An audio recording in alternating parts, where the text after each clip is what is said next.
Thank you for joining me for another episode of Scratch Junior Shorts.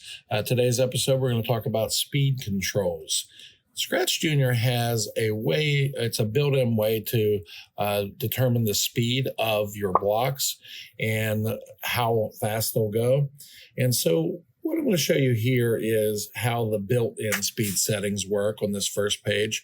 So if I go to the green soccer ball, you can see that it's set on the slow speed. And these speed blocks are in the control blocks. Those are the orange programming blocks. And so we would just drag these down. It's set at a medium speed, but to get the slow, I do use the drop-down arrow, and I can select slow, medium, or fast. And so that's how this is set. If I go up above and I click on my soccer player, you'll notice that there's 3 soccer balls moving at 3 different speeds. The purple is going on the fast speed. The ball that I have here is the green ball set at the slow, and the brown ball is set at the medium speed, but the 2 lines coming out of the back, and you can see the purple here.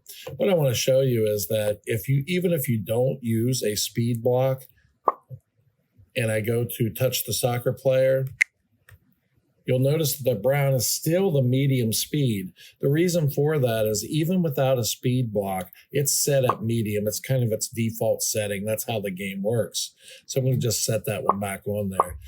The fun thing, though, with Scratch Junior is you can actually program it to have a lot of different speeds, and I'm going to show you that on the next page.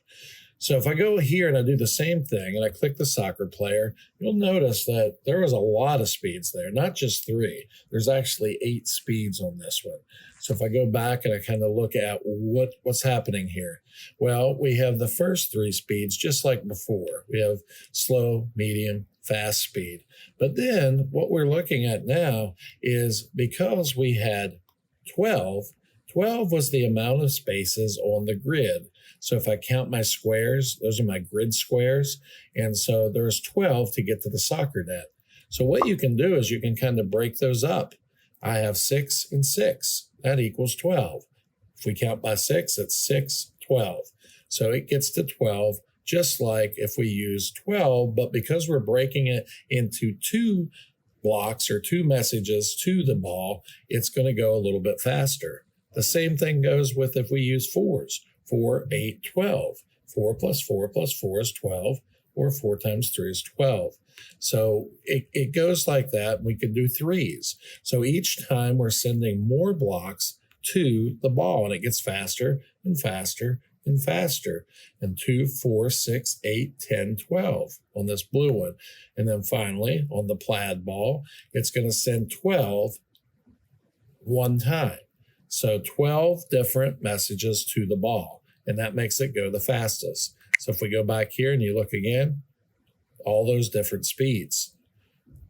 I'll go to the next page. I'm going to kind of look at this page because what I noticed on here, and actually I kept the plaid one a little bit faster, but at first those 2 were exactly the same speed. And I wasn't quite sure why, the last 2. But you'll notice, and if you look from the top going down, each one's a little bit faster than the one before it. So this is a way that you can change speeds in your games. Maybe when you're using your programs, when you don't want to just use 3 different speeds, you want a lot of speeds. Maybe you have like obstacles or bad guy characters or laser beams or whatever you want to make. When you want extra speed, more speed, or different speeds. One thing that I will say is if you're using something like this and you don't have to go to a certain spot like into a net, then you can just keep adding. Like I did down here. I actually added 2 more because my last 2 speeds were going the same speed. So I can just keep going here and it will increase the speed. So if I go here, you notice that it's increasing even more than it did before. So it's just kind of a fun way to play with the speeds. Just be a little careful if you're trying to go to a certain spot, like up here, when we go to, let me go back to this page, where we have it going to 12. And this 12 is important. Sometimes I'll see when people are trying to do this, that they'll take this, they drag it into their program to try to make it faster. And when we go to click it, yes, it makes it a little faster. But notice that green ball kept going because it's not going just to the net. It keeps going because it's adding those movements up. So it's not just doing 12. So you got to be careful with that. It's got to equal the amount that you wanted it to go. And that's why we can break those up. I hope you enjoyed this episode and can use these in your games and activities.